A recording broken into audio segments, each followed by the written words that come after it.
Canvas blueprints in the dust, back room roaring, broken teeth and rust, chain link press, swing and miss, call it pain, I call it this.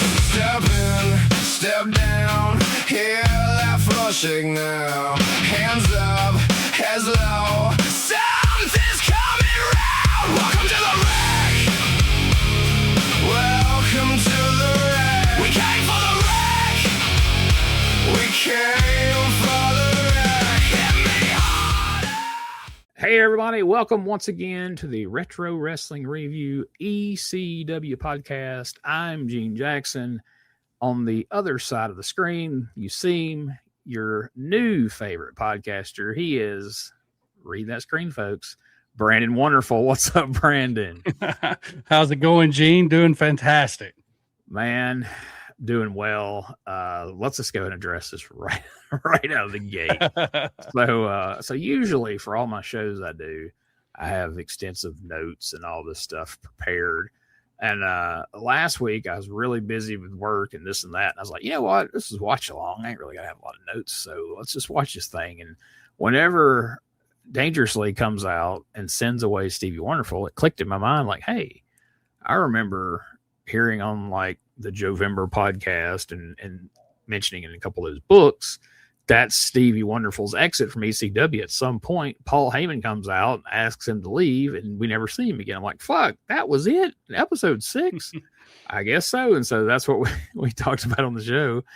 And then when I sat down to preview this week's show, lo and behold, there he is. He was our back. Friend, Stevie Wonderful. It's like we willed it to happen because we were both pretty bummed out that we thought he was gone. So, yes, I will own that one 100%. No, Stevie Wonderful is not gone yet. And I, for one, am happy about it. And I think you can tell by his screen name. Oh, yeah. That Brandon is also very happy about it. I was very disappointed, to be honest. You know, Yeah. that was partially my fault, man. You told the story of how he left. I was just fresh, like 30 minutes off watching the episode, and I jumped in. Well, hell, that was it, you know. And so, I mean, immediately we both just kind of ran with it without any kind of checking. Yeah. So, you know. But it happens. I mean, that, you know, we tell people I tell people this is my first time watching it. I think a lot of it is for you as well, isn't it, Gene? I try not to pre-watch too much of it. But sometimes I'll kind of skim through a couple things, just kind of get an idea of a few things. And, well, I usually watch the episode right before we record, but I'm not, you know, I'm not going weeks ahead. I'm staying. I want it to be fresh, you know. Yeah, because when we first started doing the USWA show and for the 93, I watched right out of the gate. I sat down and watched like 4 episodes. And then when I went to making notes for that first episode and we got to talking about it on the show, I'm like, I started conflating things like, oh, wait a minute, was that on this week's show or is that show I watched this week after next? So I made a rule to myself right then. I was like, no, don't watch the follow. If you're going to watch the following show, don't do it until we've recorded the podcast. Yeah. So that I don't mix it up with what's happening on that show, which, you know, we're watching the show here. It's a little different than the clip show. But anyway, just want to put that out there in the beginning. My apologies. When you're putting 3 episodes a week out, you know, it gets, it all starts running together from time to time, you know. That being said, it's time to head back to May 18th, 1993. This is episode number 7 of ECW Hardcore TV, which means it's episode number 7 of this very podcast. Here we go, Brandon. Let's fire it up, as our friend Tommy Rich would say. Here we go.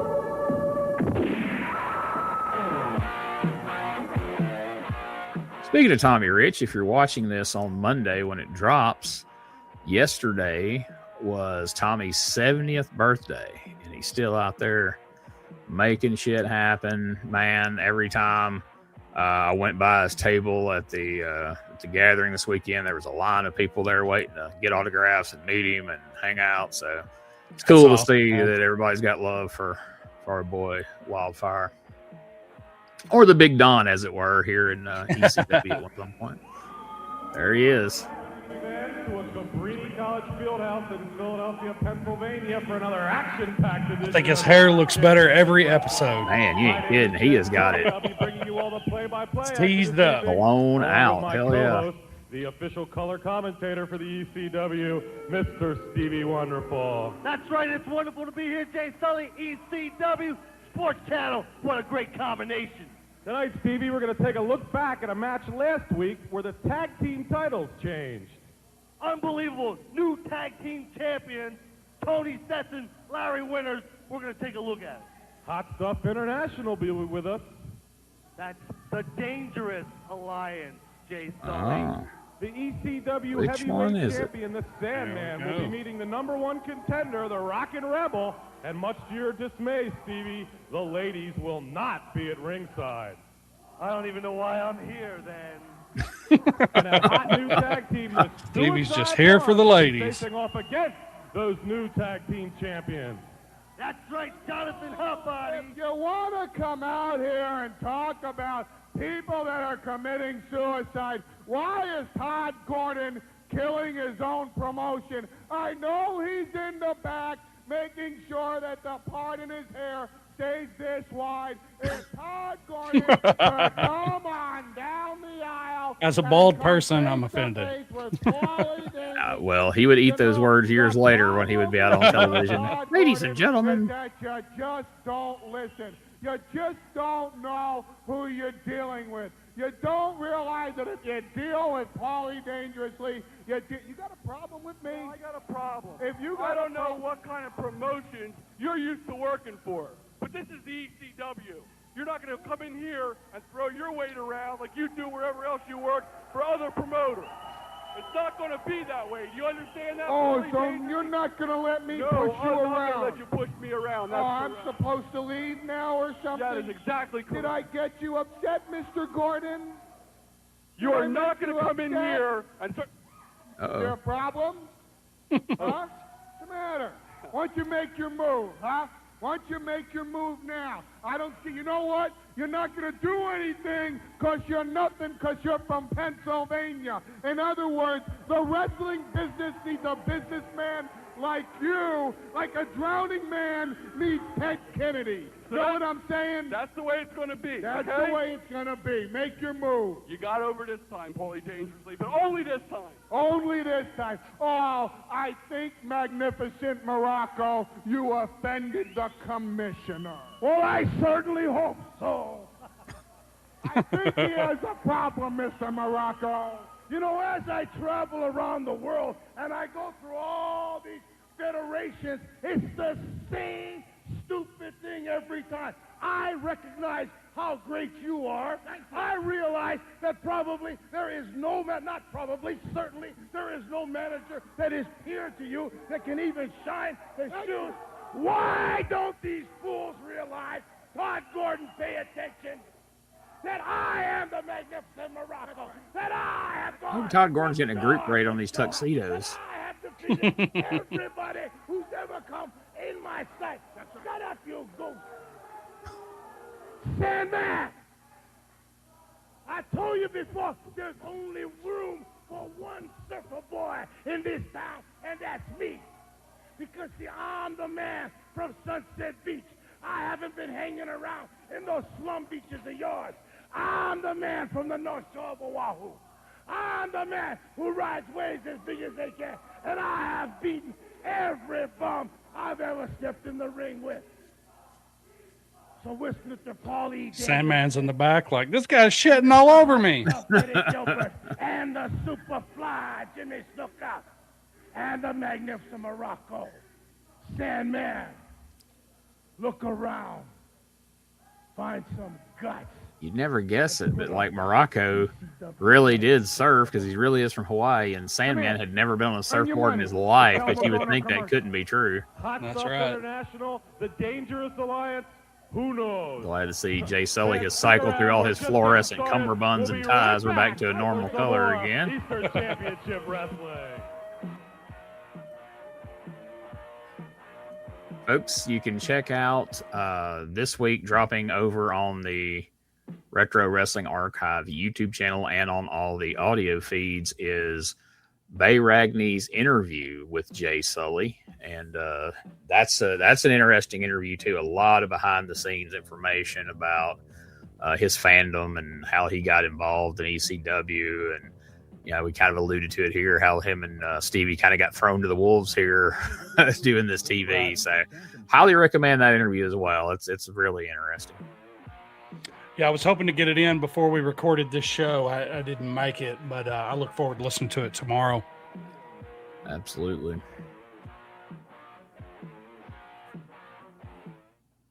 Welcome back, fans. And before we get started with tonight's hot mat action, we're going to take a look Hot back mat to 1 action. week ago where the ECW tag team titles changed hands. So right now, Jay Sully is about to pitch to replaying the entire tag team title match from last week.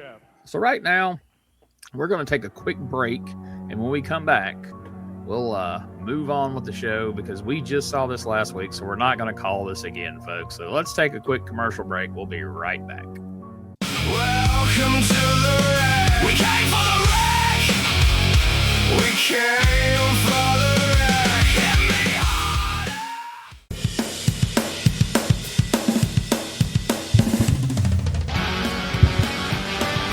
Tired of the same boring wrestling podcast? Need something with attitude, chaos, and maybe just a little cussing?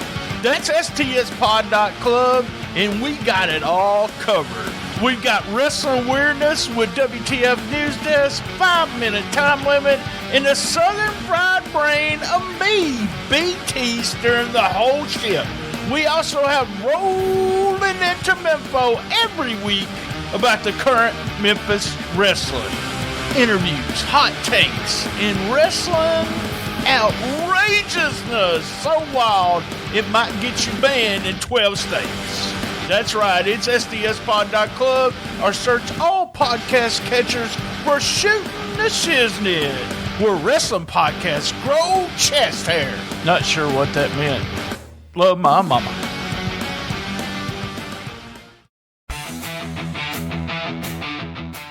Hey everybody, I'm Gene Jackson, and I want to introduce you to the Retro Wrestling Archive Podcast Network and the great pro wrestling nostalgia podcast we bring, including the Retro Wrestling Review Series covering the USWA, Memphis Power Pro Wrestling, Continental Championship Wrestling, and we've just added World Class Championship Wrestling, and now ECW. Plus great interview shows like Beyond Wrestling with Rob Hell, where the stories go beyond the ring. Then there's Dangerous Conversations with the legendary Dangerous Doug Gilbert and Tommy Wildfire Rich. Plus, don't miss special live streams like Live from the Archive and Arc of an Angle. And the Retro Wrestling Archive Network is growing. We're proud to feature the affiliate shows like STS Pod, The Hang, Classic Pro Wrestling Talk, Get Your Bell Rung, and even more great shows are coming soon. But that's not all. Join the Retro Wrestling Archive Patreon for exclusive bonus content, early podcast releases, special extras, and access to a Google Drive that is absolutely busting at the seams with territory wrestling history, including our legendary Memphis Mega Folder. Podcast, interviews, watch-alongs, live streams, YouTube, Patreon, territory wrestling history. It's all waiting for you at RetroWrestlingArchive.club, where we're preserving pro wrestling history daily. Don't just remember it, relive it. All right, we're back. There you see the Super Summer Sizzler Spectaculars coming with the Texas Chain Match Massacre with Terry Funk, Hot Stuff Eddie Gilbert. All right, folks, they're like, why did you come back just in time to watch this Johnny Hotbody commercial we see every week? Because it's Johnny fucking Hotbody. That's right. Back when he had the cool hairdo.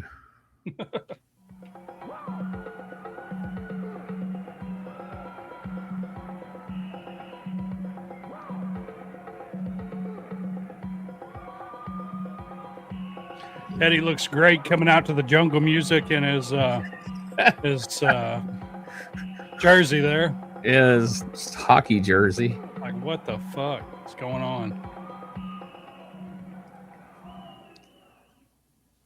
For those of you who haven't figured it out by now, my name just happens to be Paul E. Dangerously. Right here on this See, very here you were program, worried you weren't going to get to see Max Thrasher again this week, man. I told you, don't worry. I know, man. I was, but we was talking about before the show how much I was worried he was going to leave. Yeah, as tough as it's going to be when Stevie Wonderful leaves us, boy, when Max Thrasher goes away, it's going to be hard to motivate myself to watch this every week, knowing old Max ain't going to be in there. Max Thrasher from Philadelphia, 238 pounds, J.T. Smith. Well, how about that, Stevie Wonderful? New tag team champions crowned here last week in the ECW. All right, Yeah. We got hot stuff, Eddie Gilbert. We got the Superfly, Jimmy Snuka. We got the It's Lions. always weird to me to see Jimmy Snuka wrestling with boots on. We got a match Yeah. in the ring. Their opponent, J.T. Smith, Max Thrasher. Don't blame him, though. I don't know that I'd want to wrestle in an ECW ring with bare feet. Barefoot. Yeah. We don't put anything on, but great. That'd be one of the wiser decisions Snuka ever made. Looks like we're gonna have I wonder if that was the reasoning behind that, or if at this time he was just wearing shoes. Yeah. I don't remember, brother. So last week, they kept JT Smith in for most of the match. This week, we're starting out with Max Thrasher, so we're going to see how this turns out for him here. Whoa. nice clean break by Max Thrasher. Max Thrasher, a veteran in here. But look who his adversary on the other side of the ring is right now. Hot stuff, Eddie Gilbert. You gotta watch Max Thrasher. There's something about this guy. No, it's kind of weird to me that, Cagey. we're building towards Eddie and Terry Funk in this chain match, and Snuka's the J.T. Smith is just a hot TV champ, but they're tagging every week like we're building them up as some kind of tag team. But, I mean, I know they're part of the same stable, if you will. Yeah, I'd like to know what the thought process was in the booking of all this as well. Well, we'll just have to see how it plays out. But if you're working on an arm, Morocco's like, no, I'll do the promo. You guys wrestle. That's cool. 45 seconds or a minute that they've worked on it at this point. Eddie Gilbert trying to make that tag over to the Superfly, not quite able to reach. Max Thrasher keeping Eddie over his corner. Nice tag to JT again. Oh, Middle rope with a reverse Ole Anderson there. shoulder area. That's gotta hurt, Stevie. Well, I don't know why the referee hasn't disqualified J.T. Smith and Max Thrasher already. This match should be over. Well, why should there be a disqualification? Get him off the ropes. So, spoiler for everybody, you were on this week's USWA show. I know people are wondering, like, why is this coming out on Monday? And then Gene's not on there, but he's on the one that comes out Wednesday. Well, we record these in weird order. Like, we record USWA on Sunday mornings. We record this on sometimes Thursday night, sometimes Sunday night, whenever we can get it in. But my whole point of mentioning that is, did the Black Cat appear on the show that you watched today that you recorded? The Black Cat. No, I don't remember seeing a Black Cat. Okay, which is just JT Smith wearing I got you. a silly looking mask. Not even like a tiger mask or something. It's just like, one of those. I always compare it to that movie Eyes Wide Shut. It's one of those kind of masks. Holy shit, he about one of those. Well, Smith and Thrasher were trying to double team Hot Stuff Eddie Gilbert in the corner. I mean, that spot right there is weird to me because that's like a heel spot. I mean, I guess it was for Max Thrasher to turn on him, but What's going on here, Stevie? It looks like Thrasher has had enough of one J.T. Smith causing trouble in this match. man, Snuka is throwing out these Superfly splashes every week, dude. Yeah. 1, 2, 3, incredible.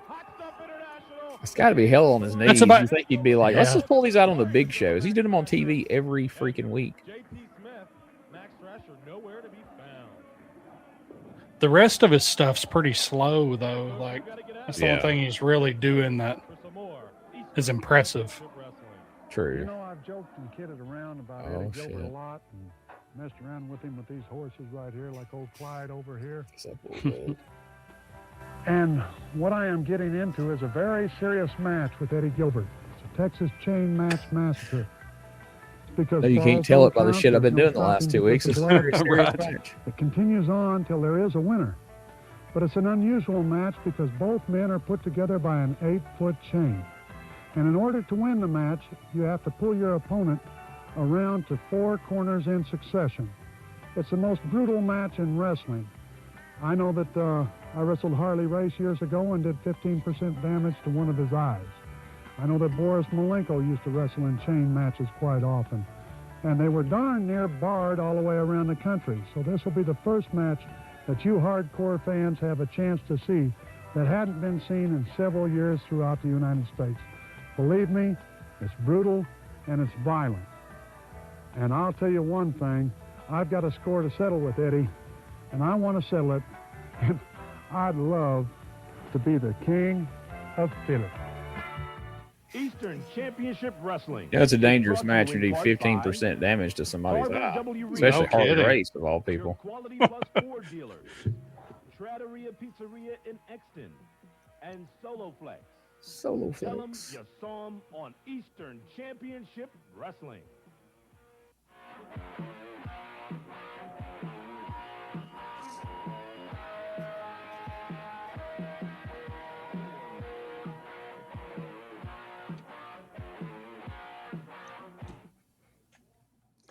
We're back. The Suicide Blondes back stateside after a fabulous tour of England, and they thought the Beatles were something big.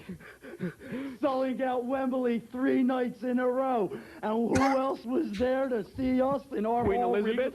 Queen. Fergie? The Queen, that's right. She brought us to the palace. I got down on my knee, and she dubbed me Sir Christopher Candido. And as I dropped to my knees, and she brought the scepter to my golden locks and knighted me, Sir Jonathan Hotbody. There you go.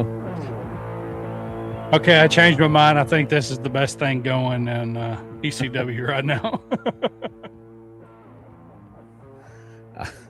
I thought he was just going for irony with the Suicide Blondes and him having black hair, but he just referred to his golden locks, so he's just running with it.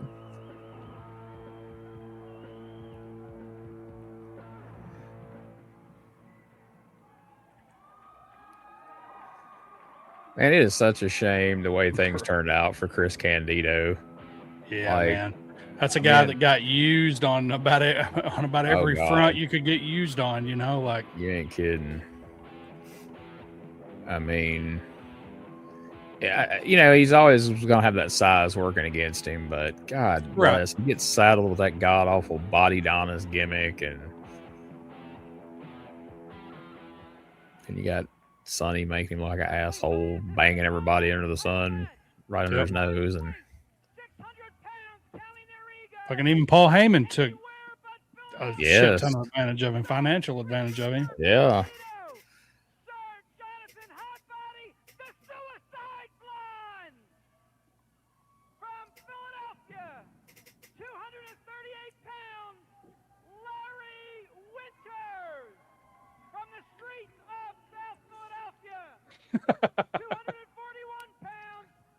He about dropped his belt.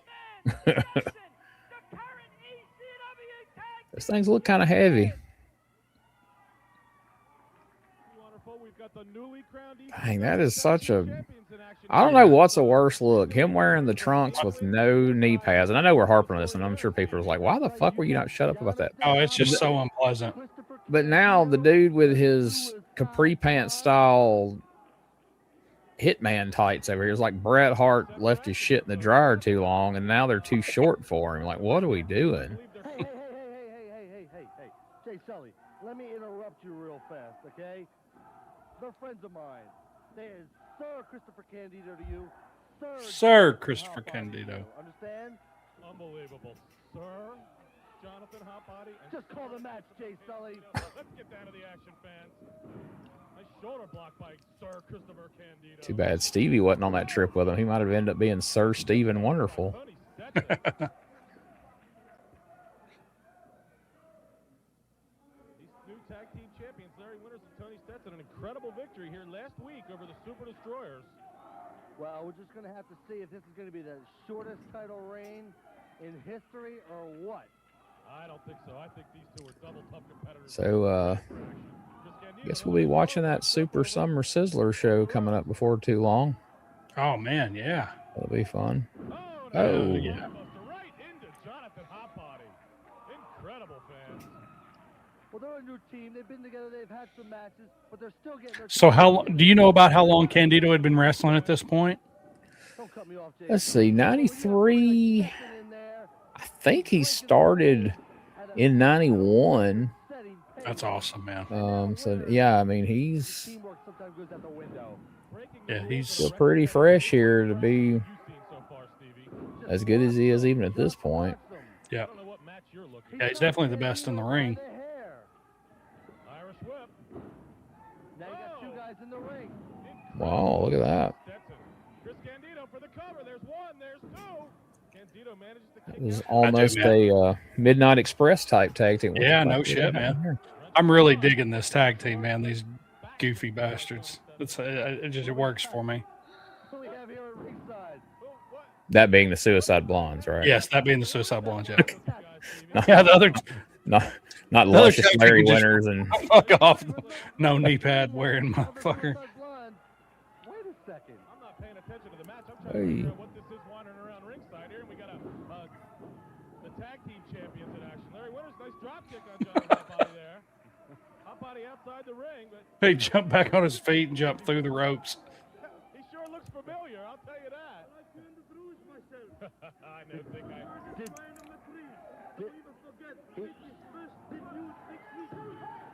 Super Destroyer number 3.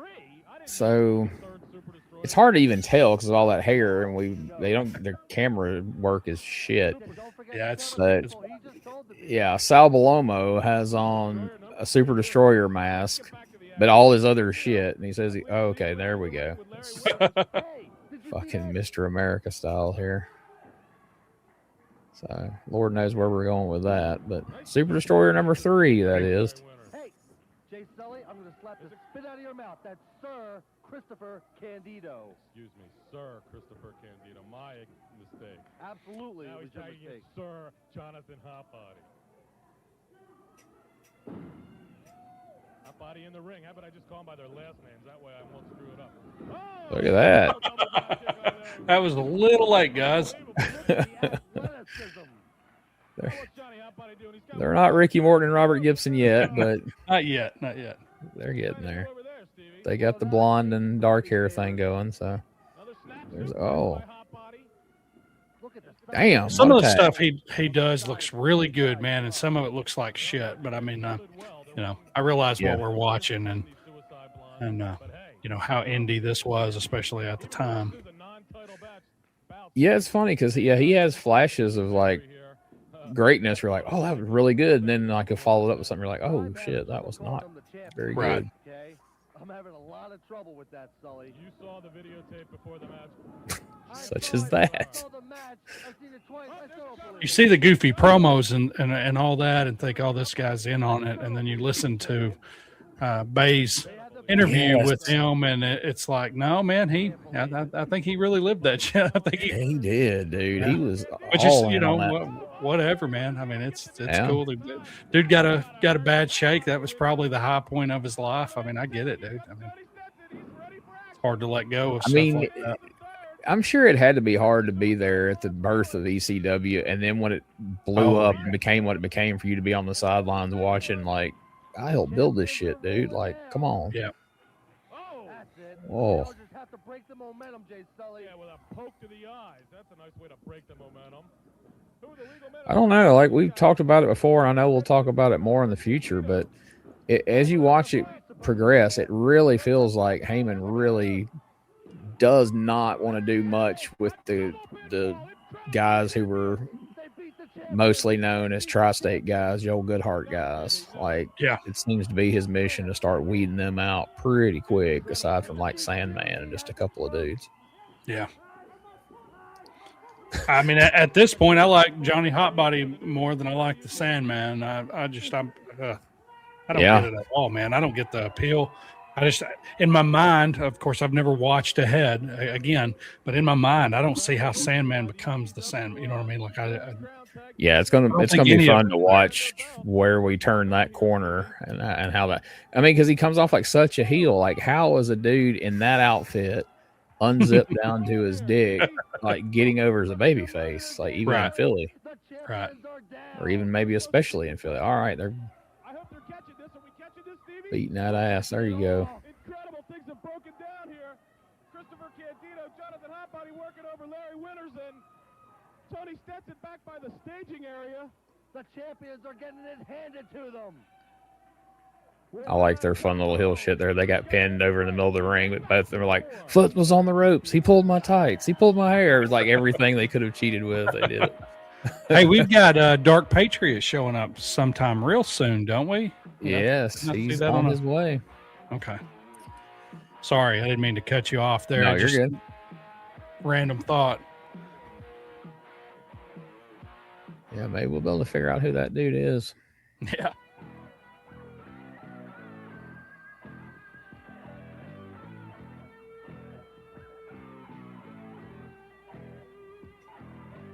There he is, the surfer man himself.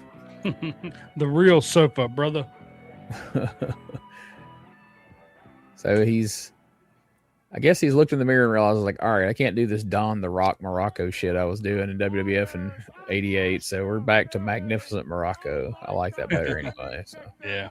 Finally, a true champion in the city of Philadelphia. The next ECW heavyweight champion, the Magnificent Don Muraco.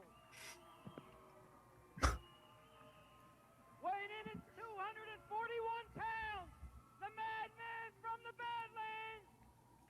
Morocco looks huge compared to him. he does. I'd be lying if I didn't say that I'm a little disappointed we didn't get the Skid Row entrance here for the Mad. Yeah, we missed that. Look at what we have out here. The dangerous alliance is all around us.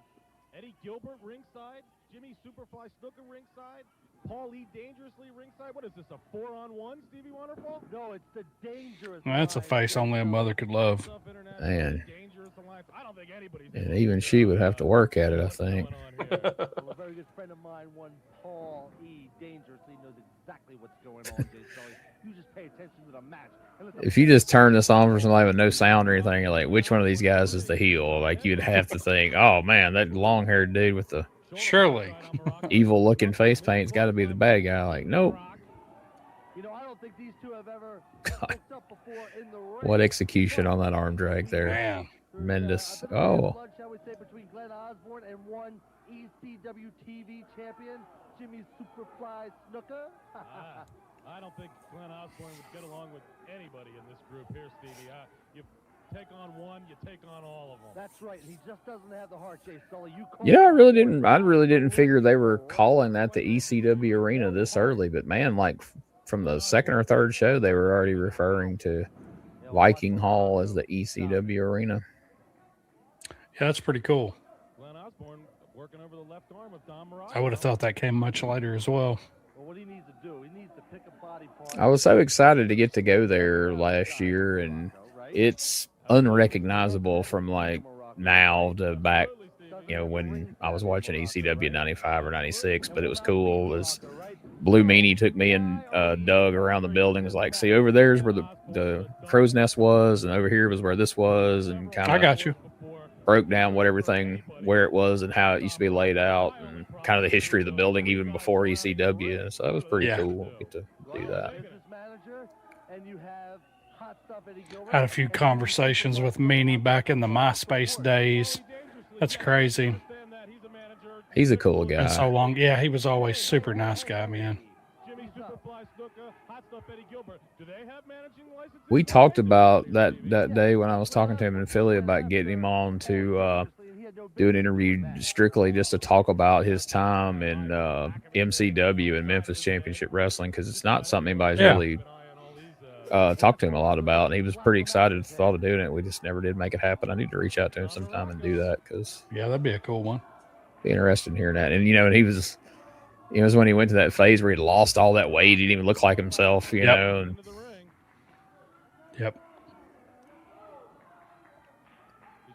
had that little had that angle with Jim Neidhart that was pretty fun there. And MCW. Yeah. I need to go back and watch the MCW stuff. I know I would enjoy it. I had pitched the idea and BT was just like, absolutely not. But I had pitched and Rob was on board with it. And so I don't know, we may figure you into that. If BT don't want to do it, it'd be fine.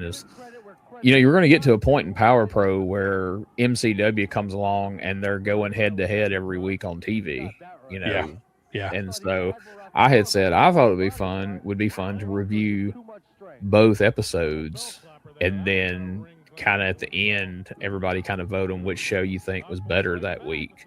That would be pretty awesome. And BT's like, no, I don't want to do that. But then again, if you're interested in watching it, we could always get like you and Scotty to watch MCW and we could watch Power Pro. And then like you guys could do a show about MCW and we could do Power Pro. And then we could like do a segment where we come on and kind of debate which was better or something. So yeah. We got a while before it comes up. We can figure that out. Yeah, I think it'd be fun. I definitely would like to get a little more comfortable with it behind a microphone, but yeah, that would be really cool. Yeah, that doesn't happen to have a blast.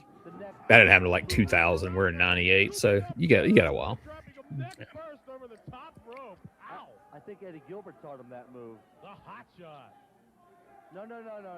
The hot shot when hot stuff administers it. Have you watched the Power Pro episode for this week yet? I did. When I was editing it to the night, I actually did. Well, you edited it. I don't know what I'm thinking. Of course, you've seen it.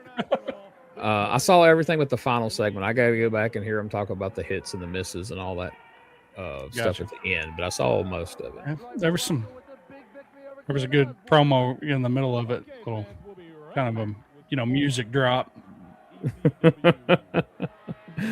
Yeah, I got a message about that. Oh no. No, not from who you think. Okay. It was from Rob. No, not. Okay, I got you.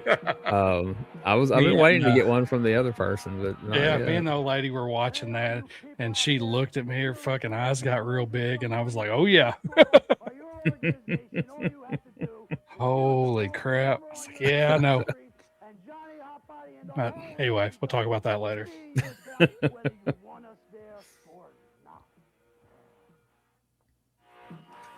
Yeah, I was like, well, this will be fun. I won't be around to see the aftermath of it. So, yeah, as soon as they got done with that, I got a message. It said, you popped me with the Party Boy video, and fuck you for the Wrestling with Girls. Wrestling with Girls. Like, you're welcome. I was like, well, they have that generic ass music that he played. Oh yeah, it was great. Like, so was that really on that fucking show? Like, he was just flabbergasted, man. It was great. BT wouldn't smart him up. He'd be like, yeah, man, that was a bold choice by Randy.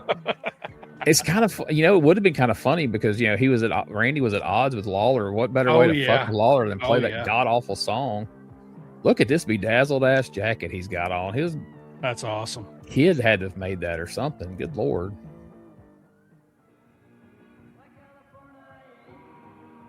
Oh shit, he's coming in hot. Oh.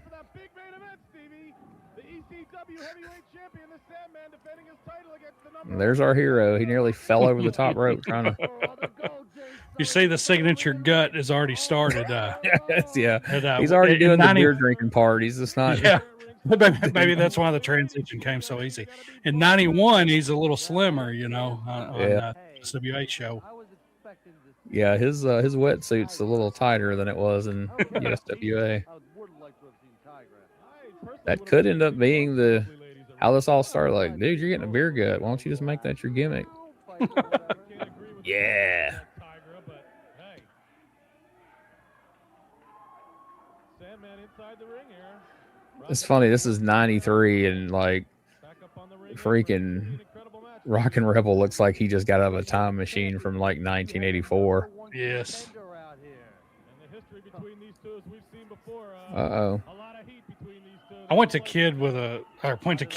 school with a kid that had a skullet like that in the fucking late 90s, dude. Like his shit was buzzed on top all the way down to the back, and then it was like mullet, and it was crazy. I bet he was rocking it with pride, right? He's like, look at this shit. Yeah, I mean, he had that shit for years, and I mean, all of us were just like, what the fuck? No, I never did ask him anything about it. I probably should have. What the hell are you thinking? Yeah, it's just funny. It's like, yeah, I would look at shit like that and be like, dude, I wouldn't do that at gunpoint. But like, you can just see dudes like that were like, hell yeah, look at this shit. I'm a man. He's got it braided up this week, though. Hell yeah. I'm telling you, with the braided hair and that bedazzled jacket, he is something else. I think he should have came out to like some Bon Jovi or something. Yeah, definitely. Maybe a little Poison. All the elevation, all the power. You have the package in there right now with the Rockin Rebel. First whip, Rebel into the corner. Nice Oh. elbow by the champion. Rebel down on the mat. I mean, shit, by 93, the tassels were pretty well dead in wrestling, right? Yeah, exactly. I mean, you're right. Like he's straight up like 84, 85. I feel like he watched like Robert Gibson throw those in a garbage can, and he went behind him and pulled them out. Like, hey, there's nothing wrong with these. Ain't nothing wrong with these, brother. He's like, I'm gonna rock these motherfuckers. Look at this shit. God damn. Just rethink his whole strategy as the match progresses here. And it's like shiny. The suit, like that's what makes it so bad. Is it looks like oil in a puddle of water, and it's shiny. Yeah. If he didn't carry the surfboard, which he's not now because this asshole broke his damn gimmick, but like without the surfboard, you don't even really think of it as like a surfing outfit. It looks like, you know, somebody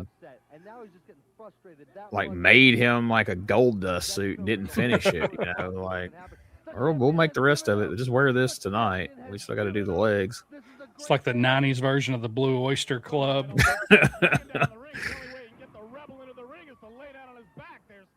That's not the only way, but he had him down on his back there that time. He's back on his feet again, though, fans. He whips the Rebel into the corner. Whoa.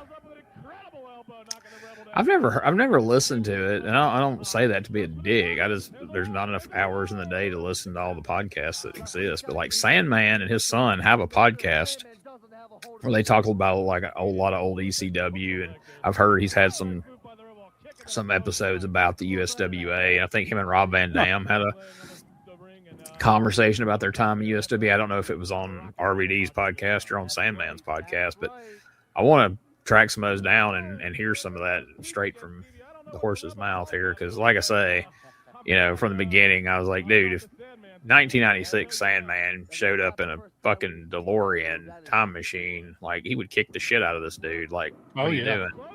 So I would love to hear kind of his thoughts on this when he goes back and watches stuff like this. Like, it's got to be hard to watch, right? Like if this was you right now and you're like, hey man, I'm, you know. Oh yeah, I would think so anyway. This is especially somebody that hit the levels that he hit. You know what I mean? Like, and people were like, this motherfucker's cool. Look at him. He's smoking a cigarette. He's drinking a beer. He's got his freaking Zubaz on. He's ready. And like, well, here's how he started out. Check this shit out. Like, whoa. What he's doing here is just dissecting the champ. He's taking it piece by I mean, it's awful, man. And I understand him being on the show, but it's like, you're like, this is our champion right here. Like, this is who we want to be tip top of the ladder, representing the company right here. And somebody thinks ECW, we want them to think of this dude. Yeah, I mean, I'd like to know the story behind how he hung on and everybody else got kicked. You know, from Tri-State. Like I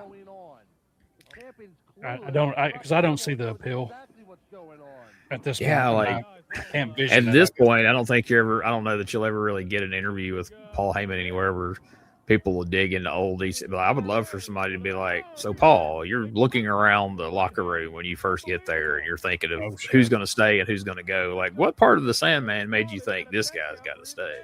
Right. We could. And if that's the case, then the champion will maintain his belt because fans, the only way. Because I'm like you, dude. If it's like, all right, we got to either cut the Sandman or Johnny Hotbody, I'm like, well, let's keep Johnny Hotbody. He's got some potential. Yeah.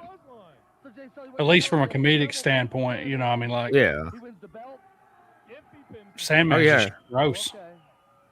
And like this character, you think would be a comedic heel, if anything, you know. Rebel wins the belt. Wrong, Steve. Whoa. Oh, here come the ladies. The ladies have hit the ring. Bart from ringside, Tigra and Peaches have hit the ring. Shit, they're both wearing flight suits. Or no, they're not both. I'm sorry, just one of them. Other one's in Stonewash. Clearly, somebody told them to cover up this week because they're. Well, this is weird fight. He's got that chick by the hair.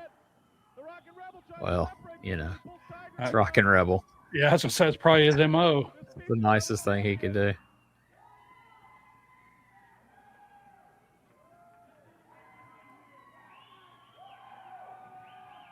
What an incredible evening of action, Stevie.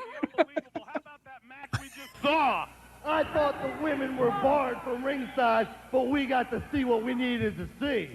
Wow. Next week, though, we've got a big ECW tag team title matchup. That's right. We got the Suicide Blondes going for the belts against the champions, Larry Winters and Tony Stetson. I just can't get used to saying that. The TV champion, Jimmy Superfly Snuka, is going to be in action next week as well. Well, at least somebody was smart enough to tell him, like, hey, why don't you take that stupid helmet off? We'll realize you got a mask on. Destroyer number 3 is coming next week. Don't forget. Wait a minute. Don't tell everybody. Don't forget next week. The Super Destroyer number 3 is coming to town. And that is me. All right? Don't tell everybody, okay? I'm coming next week. Don't you forget to announce the Super Destroyer number 3. That is me. Wow, fans. 2 big title matches on next week's show. The TV title's up for grabs. The tag team titles are up for grabs. And now it looks like Super Destroyer number 3 is going to be with us. Saturday is gone. We're out of here, Jay Sully. Stay tuned next week, fans, for some more hot Eastern Championship Wrestling. Mat action. Eastern Championship I was Wrestling worried. I is didn't think brought he to was you going to by get his line Carter W. in. Reed, corner of 10th and Sampson Streets. But then I noticed he was Diamonds, gold since looking Jay 1860. Sully right in the mouth to know Quality once he got Plus done so he could You'll hit the find C. 5 to So 10 best-selling well played vehicles. there, Stevie See your Wonderful. local Quality Plus Ford dealer today. All right, there we go. All right, well, okay. What'd you think of episode 7? Man, I still am sticking with my my comments from before. It's getting better and better. Now everything's not 100% hit, but Yeah, I think the my favorite part of that show was the Suicide Blondes match. I think that was the best match of the show anyway. I like the idea of moving them up into tag title contention rather than, because my fear voice, last week was, oh shit, we've seen like 2 or 3 weeks of Stetson and Larry Winters challenging for the tag belts. Now they've won them. Right. You know what that means? Now we're about to have rematches. We're going to see more matches. So I was very excited at the idea of, oh shit, we're going to see the Suicide Blondes challenging for the belts rather than more Super Destroyer matches. So, and not to knock the Super Destroyers, because it was in the news last week, the wrestling news, I guess it is, that Super Destroyer number 2 passed away. I guess about a week and a half ago or so. Really? Yeah. So sad to hear that. So that's never good news. So I mean, we're having fun with whose matches we like better than others, but there's nobody here that we have any real disdain for. We're not absolutely not. We're just we're just having fun. But yeah, I like that, silly heel. I think you need that, cheap heat, silly heel tag team, and man, they're doubling down on that pretty hard each week. Yeah. They're adding a new layer to, this week we added the layer of now they're Sir Christopher and Sir Jonathan Hotbody, and they went to England, sold out Wembley Stadium 3 nights in a row or whatever it was. And then they got knighted. So good stuff. Good stuff. I liked it. You know, I'm not upset to hear that apparently Don Muraco's getting in the heavyweight title mix. Rockin Rebel. I mean, I thought it was pretty cool when he broke the surfboard over Sandman's head. I would have thought it was cool if anybody broke that fucking surfboard over Sandman's head right now. But I'm already kind of, you know, we've went at that pretty hard on TV. They've wrestled 2 or 3 times, and then we had the mixed tag match, which was not good. Right. They figured out this week, like, hey, let's not make the girls officially part of the match. Let's let them tie up at the very end, and then that'll get us out of the match without a winner, and then we don't have to actually see them try to wrestle. And yeah, they're definitely trying to stretch this as far as they can. I mean, yeah, but they're already kind of letting us know. But Muraco's calling out Sandman, so we know he's in the mix pretty soon. So I like that. You know, of course, obviously, we've got the big Eddie Gilbert Terry Funk chain match coming up, so we know that'll be brutal. Oh yeah, and so finally this week, Terry Funk gives us. I love Terry Funk, and yes, he can get away with some silliness that most people can't. But it's like, dude, you can't sell me on the danger of this Texas chain match, and you know, we start out with talking to the horse's ass, and then running over a dummy with your tractor, and then showing the horse's ass video again, and then Eddie's doing an impression of him in the commercial, but we don't acknowledge it's Eddie. Very weird way to go about promoting the match. Strangely enough, we've just been seeing Eddie in tag team matches with Jimmy Snuka. We have not heard a promo. We haven't heard another word from Eddie about this chain match. We heard Paul say that it's not going to happen, and then Todd Gordon immediately just shut that down. Oh, my lawyers and blah, blah, blah. So that to me is kind of weird. Yeah, it is strange. I didn't really Terry think about Funk's sending us pre-tapes from Amarillo, putting over the match. Eddie's been on TV every week, and we haven't heard a peep out of him about the match. So that's kind of odd, but Super Summer Sizzler, well, that'll be our first official big event from ECW that we'll be watching pretty soon when it comes up in June. And June on the show. Obviously, we're past June and real time. If anybody's wondering, like, Gene, you fucking idiot, it's July. Yeah, I know that. Yeah, I mean, this morning I recorded USWA and it was Christmas. This is the middle of May, so we're all over the place, man. It's hard to keep up. Yeah, it started. Yeah, it gets tough when you're doing a couple, 2 or 3 of these because they're all over the place as far as times of the year. So, but at least we're in summer here, so we're in the general same vicinity. It's calling something from Christmas is weird in July, but yeah. So yeah, folks, make sure you check that out on Wednesday when the USWA show drops. Brandon will be sitting in. BT will move over to the host chair, and then Brandon is going to step into BT's chair, and of course Josh will remain in his chair where he always is. And from what I've heard, Brandon fit right in, which I knew he would. That's why I was happy to hear that he was going to be doing that show. And I know you've watched the show for all of 93 and 91. So absolutely, that's cool. Yeah, and I had a blast, man. It was a bucket list moment for me. So it was great. That's my favorite show. So I was super stoked to get to be on it. And I think it went well. Like I told you, BT did a phenomenal job running the show. Obviously it wasn't Gene there, so we'll be a little bit different, but Duke was behind the scenes, rolling the promos and stuff. And I think BT did a fantastic job with it. I think he'll make you proud. Yes. I never had any doubt about that. And he did great with Power Pro. I love Duke stepping in to pick up the slack from producer Smokey, who was on vacation as well. So yeah, good stuff. The shot of him in the studio was tremendous. And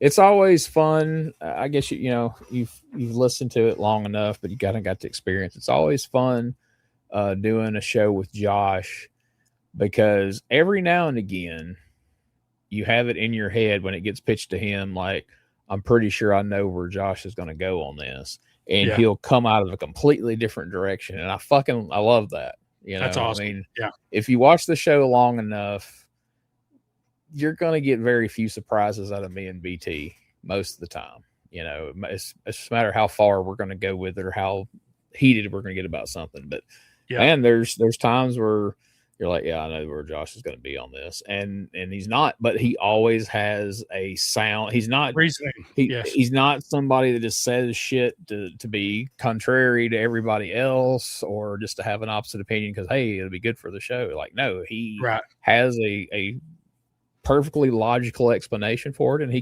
can back it up, and he don't mind backing it up. And that's one of my favorite things about that show. You know, is there's a different mix to it. The Power Pros the show's kind of the same way, as Rob's coming from a completely different angle than me and BT, and me and BT agree more than we don't, but every now and again we get on the opposite side. And you know, in '93, Richard was kind of the wild card. Like, you know, a lot of times me and Josh's opinions would kind of align, and then Richard would be like, fuck Melvin Penrod. And we're like, what on left field. Yeah. No, I'm with you. But that's what makes the shows fun. It does. And, you know, me and BT talked about that a little bit too. And, you know, him, when he came over and how strange it was. And as a listener, you know, that's what I explained to him. I hated that Richard left. And I always love it when Richard comes back. But, you know, the show with BT has its own dynamic that works, and the, you know, the way the group works together, man, it's great. You know, nobody's crawling on top of each other when you're talking. It's just everybody's got it down, and it's just like runs like a well-oiled machine. I put it that way. It's very smooth. Yeah, because as I've seen this week with the USWA show and the Power Pro show, you know, if I have to step out, BT can step in that role, and nothing really changes as far as like, he has a different style than me about things, but I know everything's still going to get covered. You know, he knows how to host a show. He's actually done more shows episode wise than I have over the years. So, you know, I don't have to worry about that. And, that was the last episode from 1991 that you guys did this week. Next week, we're going to have our finale, where we're going to kind of recap 91 as a whole, and we'll spoil this for the listeners or viewers of the ECW podcast. Brandon is going to step in as a special guest with us for that finale show and chime in on the end of the year awards and kind of an overall rating for the year, and as we prepare to go into 1992. And I'm looking forward to that. I think, we hit a rough patch right there towards the end of 91 where it's kind of like, oh God, boy, I hope they pull the nose up on this thing before we go into 92. But right here at the end, starting to come together. I never thought I'd be so excited to see Richard Lee and the Moondog show up. And I can't wait to watch this episode because I haven't watched it in a really long time. And I know at one point you've got Gaylord, you've got Lawler, Gaylord, and the Sandman all out there. Oh, and man. Anytime you've got Jeff Gaylord in the mix, you know. And there was a lot of dialogue from Gaylord on this episode. You know what I mean? That like, you know, it's going to be wild when Jeff's talking a lot, and he did. He talked more than he needed to. Yeah, Jeff Gaylord with a live mic. You know, it's one thing to have a pre-tape show and be like, oh, we'll send Gaylord out there. We can clip it if we need to. No, not when we got the Memphis version of the show. Whatever happens, happens. Boy, there were a couple of times in 93, the one promo where he turns babyface, where I guess they had told him, like, hey, go out there and talk about your legit background. Yeah, when he gets on his school background and all that. Yes. Yeah. And, like, he wouldn't shut up. Like, he was determined to tell his entire backstory. And, like, Dave or whoever was trying to wrap him up. And then, like, the guy's music who were coming out for the expiration of time match starts playing. They're coming through the curtain. They cut over there, and Lawler and Danny Davis are like, what the fuck? and they cut back, and Gaylord's still talking, and it's so great. The only other one that got me more than that was when he's feuding with Principal Bergstrom, and he's like trying to rally kids behind him, like, we hate principals, right, guys? And like, it's more unrelatable to a kid than Jeff fucking Gaylord. And I know these poor folks watching the ECW show are like, why does this always devolve into these guys ending the ECW show talking about fucking USWA or Power Pro or whatever? It's fucking great, guys. To the point, I think I even cut like a chunk of it out of last week's show because it like went on even longer than you. Like I like talked for like 10 minutes and I was like, it's too much. I just clipped it out. I was like, fuck, I ain't doing it. These folks. Wow. But, wow. And this, some of this may not make it. Now it's relevant this week because you were on the USWA show, so I think that's absolutely. And Sandman was on the USWA show, and there you go. He wasn't looking quite as greasy as he was in '93, but his work rate doesn't look any better in '93. His promo isn't any better in '93. I don't know. I alluded to it earlier, but like I want to find somebody sent me a clip one time. I want to say it was RVD's podcast, and Sandman was the guest, and RVD mentioned wrestling Jerry Lawler in Memphis, and Sandman was like, it was really wild wrestling Lawler, because they've always said Lawler can have a match with anybody. Right. And Sandman hadn't been having like stellar matches when he showed up in 91, but like they said Lawler's out there going to have like fucking 20-minute matches with him, like around the loop there. Yeah. And, Sandman said that was like really kind of eye-opening to go out there and not have anything called and just work. Lawler just calls the shit in the ring. And I think that helped. I think a lot of guys learned a lot in Memphis from, they all talk about not making money and, there's definitely some downsides to working in Memphis back in the day. But man, I think it was a very important step in a lot of people's career to have that experience, and absolutely. to go to those same towns week in and week out. Yeah, you could do that same match every night this week, but next week you had to change it up because you couldn't come back to that town and do the same match again. So, and that's one thing I don't think Memphis gets enough credit for. And I know I've talked about this in the past in other podcasts, but people talk about how like, Hogan and them toured around and sold out everywhere. Like, yeah, they came to Madison Square Garden twice a year and sold it out. And those guys could go around the country and have the same fucking match for 3 months because they weren't going the same place twice. Right. Lawler and them are going out there in the heyday, selling out the same arena in front of the same crowds every Monday night. Now, you get in the era that we're in now, we ain't selling out. Some of these crowds are hurt your feelings. And I can only imagine what they were drawing around like Christmas time in 91. Because I know this card y'all were promoting, I think, was on a Saturday night. Yeah. Like after Christmas. So, that would have been shit. I think, I know there was pretty low numbers on the last few shows. Yeah. Well, them 93 numbers were getting really, really bad. And I thought, boy, when we jump back to 91, they're a lot better. But man, some of these, and a lot of the weeks we haven't had an attendance for, but boy, some of the ones we have, like Embry took over the book and they went up, and then they took a freaking nosedive, and then Lawler gets back involved, and all of a sudden Leatherface is here and fucking take our Lord the Volcano and some of that silly shit. So anyway, sorry folks, we're going to try to not let these ECW podcasts devolve into talks about the other network shows. And I tell you what we're going to do right now. We just got so much overlap. Yeah, I've been saying we're going to do this on one of the shows, and this is the one we're going to do it on. If you folks have noticed, we've got a new closing to all our podcasts where we are putting in the credits the patrons, because that was something we've listed on Patreon that you'll get a credit in the closing credits, where we literally have a scrolling credits now at the end, plus the fun little video. If you watch, you'll see a fun little video that it starts out with. But we're going to start giving some shout outs here on at least one podcast show per month. So this is what it's going to be this month. It's going to be right here on ECW. We're going to drop this on you. This is the shout outs for all the patrons from June, and we're going to catch up July next week on one of the other shows. We won't always do it on ECW. So we want to give a shout out to these patrons: Charles Anders, Legion AOD, Andy Toth. This is a Japanese word.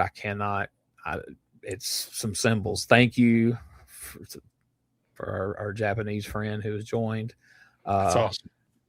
Not Brandon Wonderful. This is some dude named Brandon Wheeler. Thank you to him. Absolutely. He's awesome.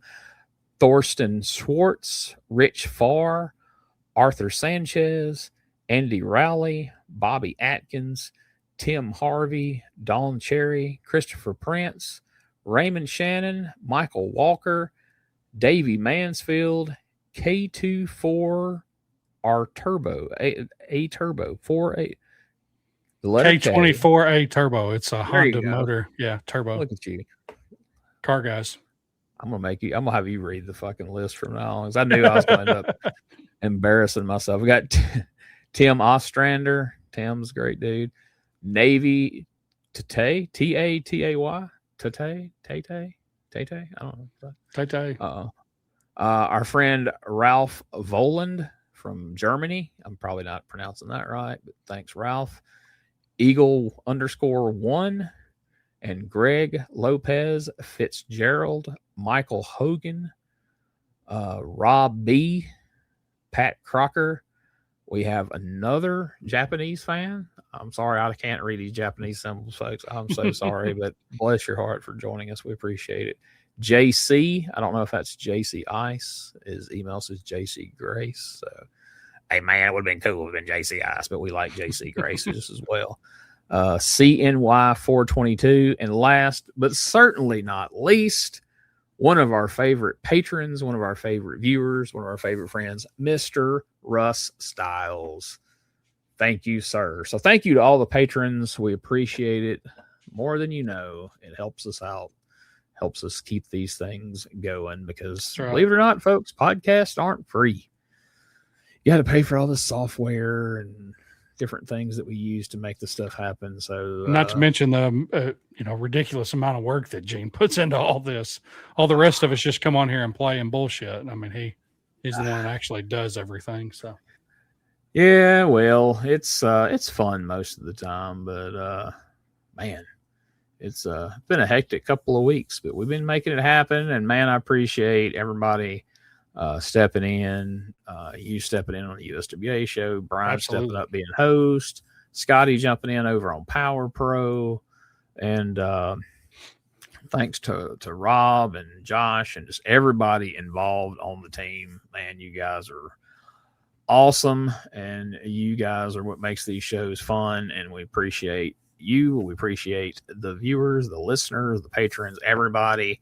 And man, stick around. The best is yet to come. We got a lot more, not more new shows, but just we're going to make the ones we've got the best they can much be. better. And Absolutely. yeah, we're going to cool it on cranking out new shows.